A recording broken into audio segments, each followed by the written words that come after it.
All right. So we'll actually get some speed for you here.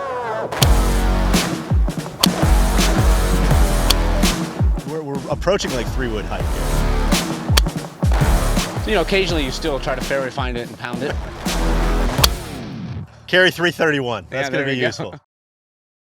All right, we are here with major champion Wyndham Clark. How's the sound of that felt on you the last couple months? Doesn't get old, that's for sure. We're gonna hit some drivers, okay? And I mentioned that major. Is it weird? I want to start at number 18 at LACC. It's a very public drive. You know, we saw the big fade. We held the right side of the fairway. People were debating fairway width, all those kinds of things. What did it feel like hitting drivers in that circumstance? Have you always been a confident driver? What are your swing thoughts in a position like that? Yeah, I mean, it's probably one of the best tools in my bag. I've always had speed, and you know, when I switched to Titleist, I gained so much accuracy while maintaining the speed, and so it's become such a weapon. And you know, in a situation like that, the fairway was pretty wide, and makes it easier, obviously, on your second shot having less club in, and just the fact that you have the nerves on an 18th hole of the U.S. Open. You want the biggest club possible so that you don't do anything silly. So I felt really confident on that hole. Let's see one here. Let's just see the stock drive. What stock are we looking drive, for here? Not the slice, huh? Not the slice. Well, either one. Either one. All right. No, I typically hit a fade, so I'm trying to pretty flat cut here. You know, maybe 10 to 15 yards. There it is. Yeah. So. Okay. So the ball speed we're looking for there is what, you think? I'd say, you know, on the range, just chilling, I'm probably 85 to 86, and then at tournament speed, it probably gets up into the low 90s. 185.0. So there we go. He's good at this job. Not too bad. Have you always been a massive speed guy? Is that something you had to learn? How's your kind of driver evolved a little bit? Yeah, I would say so. Even at a young age, even if I didn't really hit my growth spurt until kind of junior, senior year of high school, and even when I was shorter and smaller in freshman, sophomore year, I still hit it as far as bigger guys. And then as I got into college, all the guys on my team were like, "Man, you're so sneaky long. Like it doesn't even look like you're swinging hard." And we get up there and you're always 10 to 15 yards by us. So I've kind of always had it. And then when I turned pro is when I realized I was actually really long. In college, everyone hits it far. Right. But when you get to professional golf, a lot of guys, I feel like, tone it down to make sure they get it in play because the fairways are so narrow. And I've been able, I feel like, to keep at that 185 to 190 ball speed, but still keep it in play. So it's been a huge thing for me, and part of why I've had success. Have you hit another one?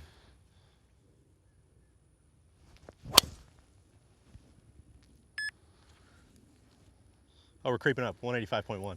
Oh, there we go. We're starting to get loose. You mentioned in college, everybody hits it far. It feels like everybody kind of has to go through some sort of process of reining it in a little bit, right? And yep. You mentioned it earlier.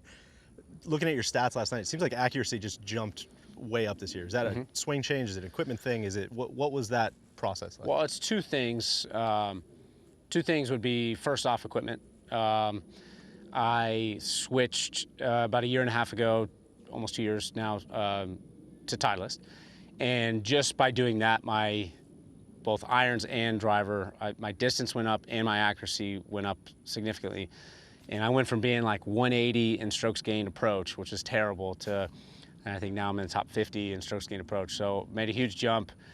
So that was one. And then the other thing, I did the opposite of a swing change. I went away from all technique and no coach. So I was working with great coaches, and it has nothing to do with, you know, them not being good coaches. It was just the fact that I got too technical, and I got away from being athletic and just kind of figuring it out on my own. And so that was about also the same time I switched to Titleist. I just said, you know what, I've always had a good swing, and it looks good aesthetically, and everyone always tells me that. But yet I had so much dispersion in my shot shape. So I said, all right, I'm going to figure this out on my own. And within like 2-3 months of doing it on my own, I started really learning, like, okay, what makes me produce this shot? Why am I producing that shot?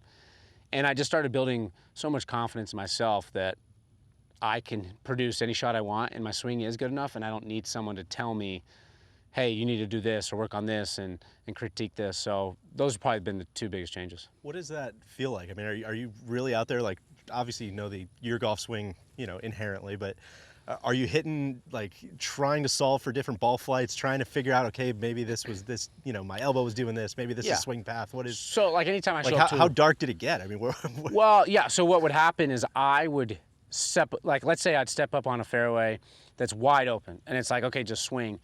The problem was I couldn't just let it go. I felt like I had to do, okay, we're working on doing this with wrist angle, or do this, or, you know, stay this way. And then next, you know, I'd hit a huge miss, and it's like, if I didn't have any of those thoughts and just swung, I would have never missed that fairway. But because I had so much clutter in my brain, I was producing terrible shots. And so that's really what led me to just try to reduce the clutter. You know, doesn't mean to say that in the future I might have a swing coach, but for a while I just needed to reduce the clutter so that I could just say, hey, here's a ball, let's put it in the fairway. It's a wide fairway. You know, like you said, on 18 at the US Open, that was a wide fairway, and sure, it didn't look pretty, but it got it in play, and it did the job, and you know, I won the tournament. So I think if I was in that position, maybe in the past, I would have been thinking about angles, and I could have had a big miss. So, is that way of thinking, does it feel like it limits at all kind of shot making stuff? Are you pretty much every tee box thinking the same shot, or are you still feel like you're able to work it along? No, so that was part of the issue with when I was with the swing coaches. I got away from working the ball, and when I was in college and in junior golf, is I worked the ball kind of what felt good. So it was like, you know, this kind of looks like a draw, and I hit a draw. No, this looks like a cut. Yeah. And as I got too technical, I just was trying to hit stock shots all the time. So it eliminated a lot, like my ability to get to left flags or whatever it was.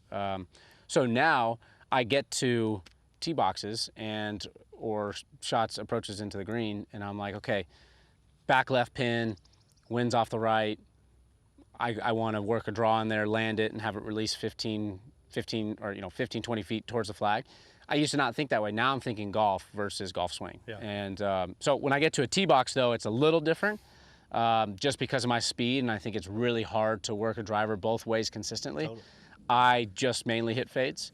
It's just a matter of how big of a fade. So ones that maybe require a draw are more straight balls, and then ones that are more wide open and allow a cut, I start cutting it more and more. All right, let's see one more.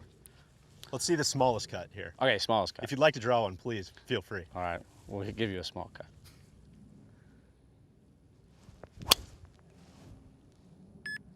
There you go. I mean, that's wind assisted. That was drawing. Yeah, that was drawing. So that, for me to be able to hit a draw with a driver is huge because I don't do it much. But the fact that if I have that in the in the toolbox is huge. So that's kind of a small cut or small draw if I ever need to do it. So that's all I got, like 2 yards. So when you're kind of self-diagnosing a lot of this stuff, where does TrackMan fit into that? I mean, do you get geeky with certain numbers and not others? Are you looking at, you don't want to look at too much path stuff? What do you think?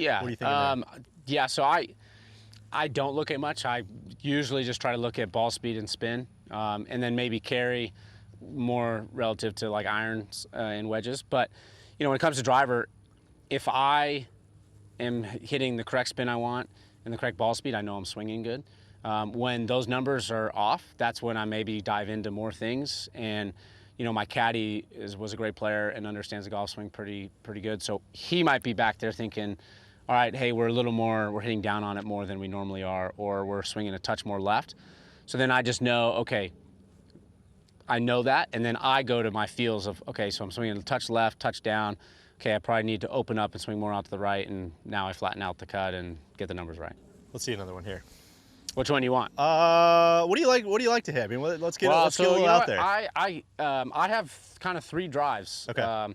It's one thing when I switched to Titleist, my driving got so much better because I have 3 drives. So prior, I only had 1, and it was basically tee it high and let it fly, and even on a narrow hole, it could go anywhere. Well, now I have kind of my stock, tee it up, bomb it, and then we have the same swing, you just tee it low, and this kind of produces... That's a lot lower. That's like 50% lower. Yeah, it's a lot lower.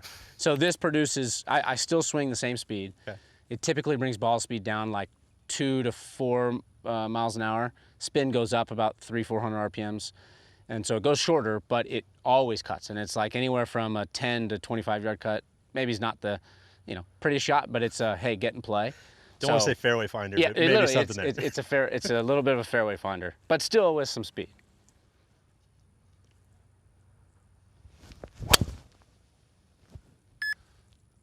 So yeah, that's still got out there. Yeah, that one actually, I hit that dead nuts. So you know, occasionally you still try to fairway find it and pound it, but. Okay, then what's number 3? So then number 3 is the same thing, but so this one is that carried 323 by the way. Okay. So this one is the ultimate fairway finder. So that one's just more tee it down.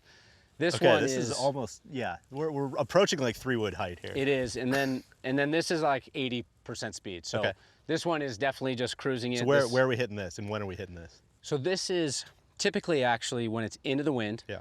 And I don't want to hit a 3-wood. Sometimes 3-wood in the wind is tough. Just gonna balloon or something. Exactly. Yeah. So then what we do is we just basically bunt a drive, and then I call it my bunt. So you just get out there and you almost just slap a ball in play, and it's kind of barely goes and cuts a little bit. So you do that. That's when I use it. And then also really narrow fairways, but we still need to have distance. We'll set up down the left side of the fairway. It cuts quite a bit, and this one does go significantly shorter. Okay. So here's my little bunt. This shot's fun, actually.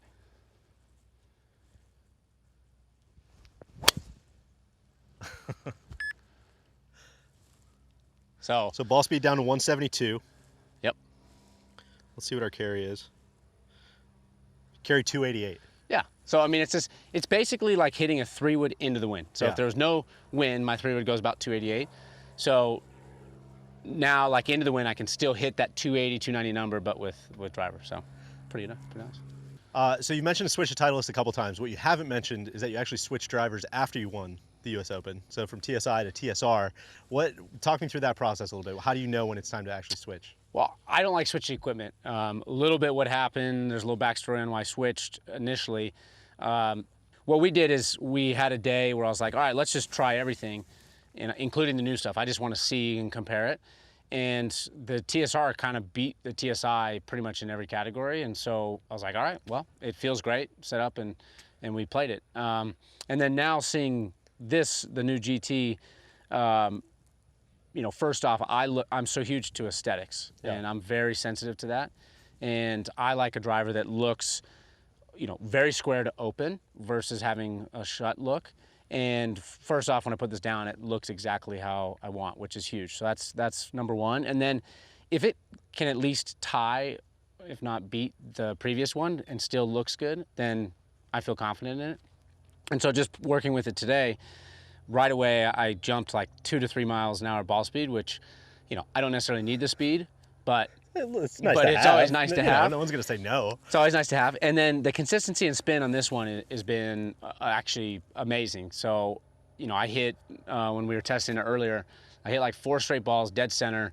They all spun the exact same, like within 50 RPMs, which is pretty crazy. Yeah. So just the consistency is huge. Yeah, I mean, those are kind of the things I look for.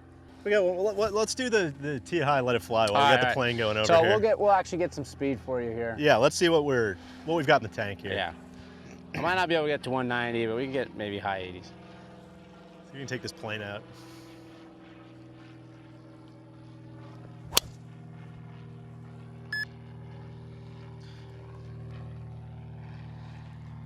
Any guess? 88. 188. Figured 88. That felt about 88. Carry 331. That's Yeah, going to be useful. That's going to be useful. Awesome. Yeah. Appreciate the answer. Yeah, man. of course. That's great. Yeah, thank you.